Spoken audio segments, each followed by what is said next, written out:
South African President Cyril Ramaphosa has once again stepped into the global spotlight, and this time it's not about domestic politics or party battles, but about trying to bring two of the world's most powerful and stubborn leaders to the same table, Vladimir Putin and Volodymyr Zelensky.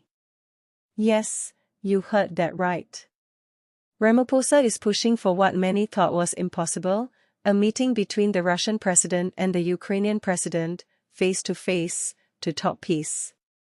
And before you dismiss this as just another political headline, think about it. South Africa, a country on the southern tip of Africa, thousands of miles away from the battlefields of Ukraine, suddenly becoming a bridge between East and West, between war and peace. That's no small move. Now, let's be honest. The world has been watching the war in Ukraine with tired eyes. People are suffering, economies are shaking, fuel prices, food prices, and energy bills across the globe have been affected. Everyone is paying the price, even those far from the front lines. And in the middle of all this chaos, Ramaphosa is trying to revive what Nelson Mandela once stood for: dialogue instead of destruction.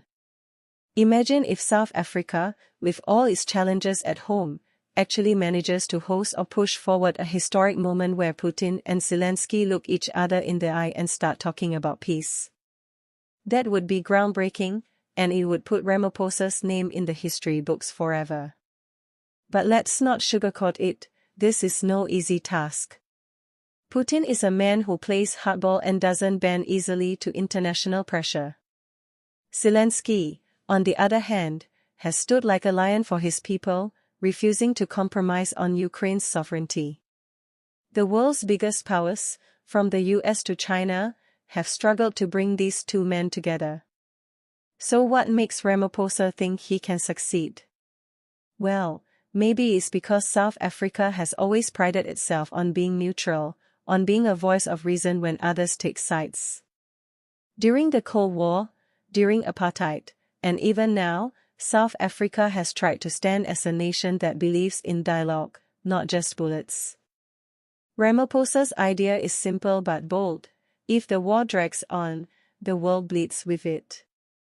Africa, in particular, has suffered because grain from Ukraine and fuel from Russia have been blocked, leading to shortages and hunger in many African countries. So Ramaphosa's push is not just about international glory, it's about survival for millions of people who are feeling the ripple effects of this war. If peace talks can even begin, Africa wins, Europe wins, and the whole world wins.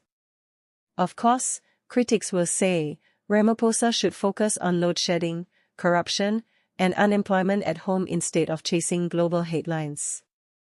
And yes, those are real issues. But sometimes, leadership is about more than just fixing potholes and balancing budgets.